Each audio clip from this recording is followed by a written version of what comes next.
দূর মিয়া আজগবি কথাবার্তা কন। এই মাতামোকরা তুই থাম।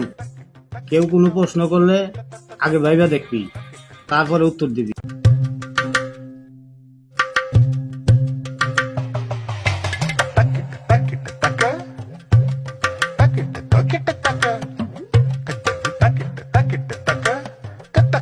ধর ভাই, শুনলাম আপনি অঙ্কে অনেক ভালো ছাত্র ছিলেন।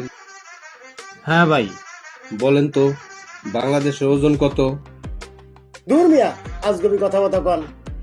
এত বড় দেশ কেউ কি মেপে দেখছে? আর এত বড় পালাপাতুরি বা কই পাইবো? এই মাতামোকরা তুই থাম। কেউ কোনো প্রশ্ন করলে আগে ভাইবা দেখবি, তারপরে উত্তর দিবি। ভাই আবার বলেন। বাংলাদেশের ওজন কত? 68 কেজি। কিভাবে? আমরা জানি 1000 গ্রামে 1 কেজি, আর বাংলাদেশে 68,000 গ্রাম, তাহলে বাংলাদেশের ওজন 68 কেজি। এটা তো ভেবে দেখিনি।